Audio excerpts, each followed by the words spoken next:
text, audio, and video news of the globe from Scientific Television. Don't forget to like, comment, and subscribe with us. Thank you. Now listen to the headline news. Minnesota officials say FBI blocked their access to ICE shooting probe. Huge anti-government protests in Tehran and other Iranian cities. 2 wounded in shooting involving federal agents in Portland. Venezuelan government begins releasing political prisoners. 1 dead, 38 missing after massive landfill collapses in Philippines. How do we look Indian? Students killing puts spotlight on racism in India. Bowen, Trump risks pushing world back to age of empires. Australians brace for property loss or worse as bushfires destroy homes. Nigerian author Chimamanda Ngozi Adichie devastated by death of young son. 8 people killed by Israeli airstrikes, Gaza Civil Defense Agency says. U.S. House expands healthcare subsidies, but bill faces battle in Senate. 2 starkly opposed Americas laid bare by deadly ICE shooting. OpenAI launches ChatGPT Health to review your medical records. I'm caught in a trademark row with Cambridge University. It's terrifying. Saudi-led coalition says UAE helped smuggle separatist leader out of Yemen. Now listen to the main detailed news. Minnesota officials say the FBI has blocked state access to the investigation into the fatal shooting of 37-year-old Renee Nicole Dood by an ICE agent in Minneapolis. Protests erupted across the city as residents demanded justice. Governor Tim Walz accused the Trump administration of excluding the state, while federal officials insist the case is a federal matter. Conflicting accounts describe whether the agent acted in self-defense. Huge crowds of protesters marched through Tehran, Mashhad, and dozens of other Iranian cities in the largest anti-government demonstrations in years. Videos verified by BBC Persian showed peaceful marches, chants calling for the overthrow of Supreme Leader Ayatollah Ali Khamenei and support for exiled Reza Pahlavi.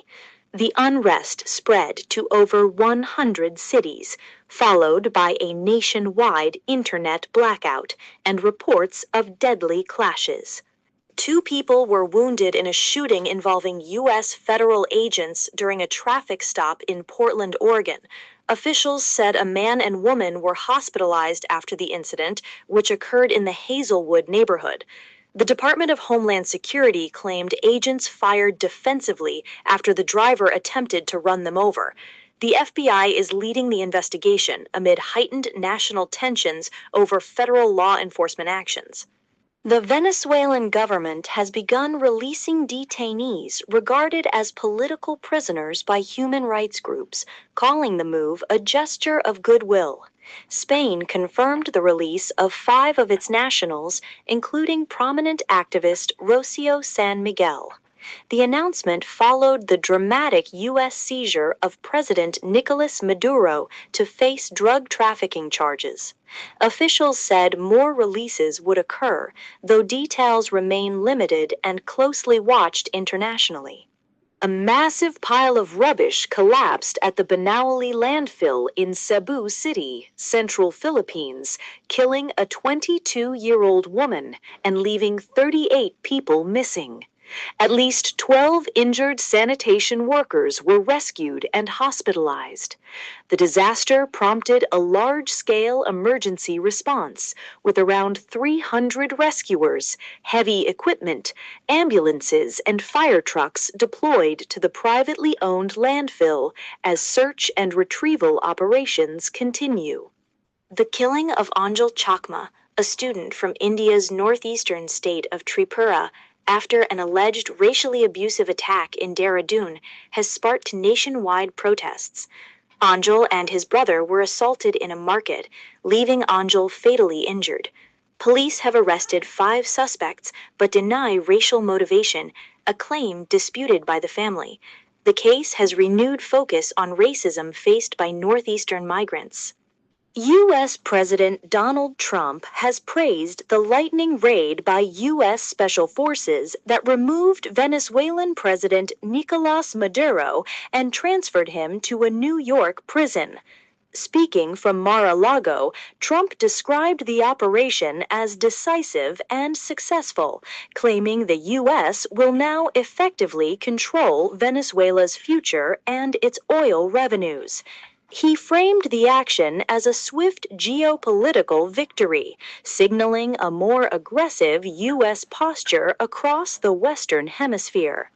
Australia is facing an intense heat wave, with Victoria and South Australia on high alert for catastrophic bushfire conditions.